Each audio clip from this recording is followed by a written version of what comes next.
Why did Britain stay out of Vietnam? Maybe they thought "I love the smell of tea in the morning" sounded more appealing than napalm. But beyond a preference for calmer mornings, Britain's decision not to fight in Vietnam was shaped by a range of political, strategic, and historical factors. After the Second World War, Britain was no longer the global superpower it once was. The war had left the country economically weakened, and it faced the daunting task of rebuilding its economy and society. Britain's foreign policy began to shift from a global to a more regional focus, with an emphasis on maintaining influence in Europe, managing the process of decolonisation, and maintaining a special relationship with the United States. The emergence of the Cold War saw Britain align closely with the United States, but this alignment did not mean automatic participation in every American-led military conflict. Britain's primary focus during the early Cold War years was on Europe, emphasising countering the Soviet threat. The defence of Western Europe, particularly through NATO, was a priority. Vietnam, located in Southeast Asia, was seen as peripheral to Britain's core strategic interests. Britain's experience with decolonisation also played a significant role in its decision not to become involved in Vietnam.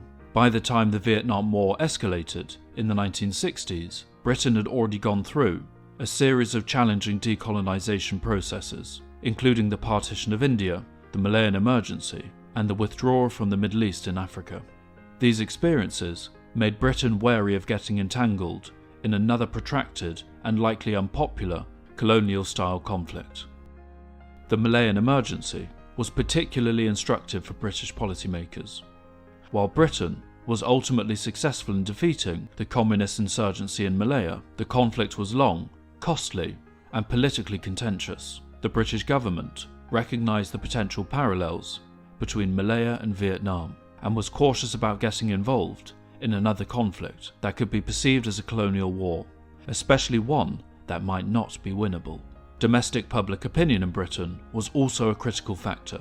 By the 1960s, the British public was increasingly sceptical of overseas military interventions, particularly in regions where Britain had no direct interests.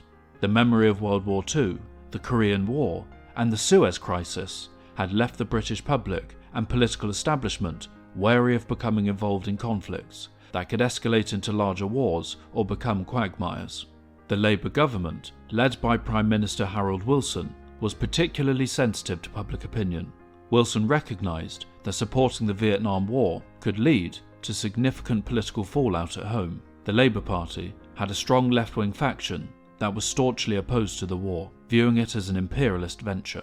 A 1966 poll found that 81% of the British public disapproved of any potential British military intervention in Vietnam. Wilson had to balance maintaining good relations with the United States whilst also managing the political realities at home. Public protest against the Vietnam War in Britain, similar to those in the United States, further underscored the unpopularity of the conflict. From a diplomatic perspective, Britain sought to play the role as a mediator rather than a combatant in the Vietnam conflict. Wilson attempted to use Britain's influence to encourage peace talks and a negotiated settlement rather than committing troops to the war. This approach was in line with Britain's broader post-war strategy of maintaining global influence through diplomacy rather than direct military intervention. However, while publicly maintaining a stance of non-involvement, the British government covertly provided material support for the USA and South Vietnam throughout the 1960s. This included shipments of arms from British Hong Kong, including napalm and bombs. Macmillan's counterinsurgency training program was continued throughout the Wilson years, and $2.4 million worth of economic aid was provided to South Vietnam. Furthermore, British intelligence services based in Hong Kong and inside the British consulate in Saigon provided the USA with reports on North Vietnamese activities throughout Wilson's time as Prime Minister.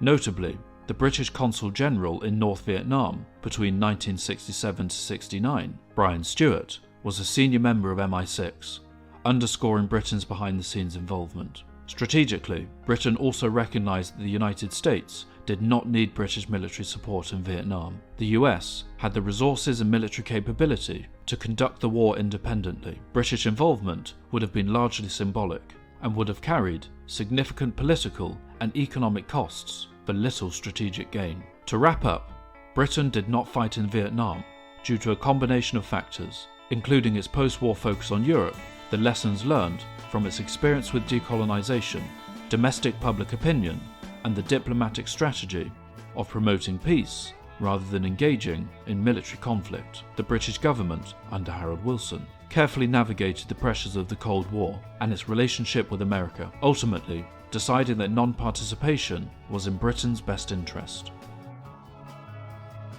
Thank you for watching. If you would like to see more on a wide variety of interesting topics, then like, comment, and subscribe.